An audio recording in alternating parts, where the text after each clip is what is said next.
কলকাতায় এমন খুব একটা বেশি বাড়ি আপনি দেখতে পাবেন না, যেটা শুধুমাত্র ঠাকুর দালানটা দেখলেই আপনি চিনে যাবেন এটা কোন বাড়ি। Yes, this is one of those houses.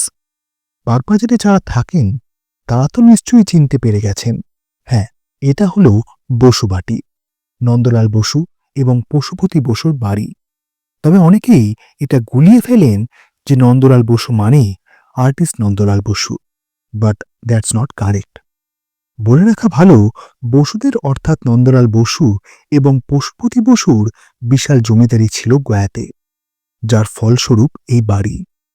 আরেকটা জিনিস বলে রাখা ভালো, বসুদের জমিদারি বা ধন সম্পদের প্রাচুর্য এতটাই ছিল যে আজ যেখানে আপনি ইউনিয়ন ব্যাংক দেখছেন এবং মাল্টিপারপাস হাই স্কুল, এই পুরো চত্বরটাই ছিল বসুদের জমি। 1876 সালে প্রথম এই বসুবাটির ভিত্তিপ্রস্তর স্থাপন করা হয়।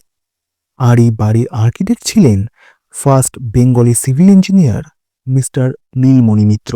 নীলমণি বাবু এই বাড়িটির জন্য প্রথমবার একটি ইউনিক আর্কিটেকচারাল স্টাইল সিলেক্ট করেছিলেন। এই ইউনিক আর্কিটেকচারকে বলা হতো হিন্দু রিভাইভাল আর্কিটেকচার। এই আর্কিটেকচার আপনি বাড়ির প্রতিটি কোণায় দেখতে পাবেন। বাড়ির বর্তমান অবস্থা দেখিয়ে তা ঠাহর করা যায় না, তবে কারুকার্যের দিক দিয়ে এই বাড়ির দালান থেকে শুরু করে দেওয়াল সব জায়গাতে ইউনিকনেসের ছাপ রয়েছে। তবে তা আগামী দিনে থাকবে কিনা সন্দেহ আছে। কলকাতার বহু নামজাদা মানুষ এই বসুবাটিতে পা রেখেছেন, যাদের মধ্যে অন্যতম হলেন ঠাকুর শ্রী রামকৃষ্ণ পরমহংসদেব। শোনা যায় নবাব ওয়াজিদ আলী শাহ একসময় এই বাড়িতে এসেছিলেন। তবে বসুবাটিকে যদি মনে রাখতে হয়, তা হলো আমাদের স্বাধীনতার সঙ্গে এই বাড়ির ওতপ্রোতভাবে জড়িয়ে থাকা। 1905 সালের 16 অক্টোবরে যেদিন বঙ্গভঙ্গের দিন ঘোষণা করা হলো, সেই দিন কবিগুরু রবীন্দ্রনাথ ঠাকুর এই বাড়ি থেকেই মিছিল শুরু করেছিলেন। এছাড়াও স্বদেশ আন্দোলনের জন্য নেসেসারি ফান্ডের উপস্থাপনা এই বাড়ি থেকেই শুরু করা হয়েছিল।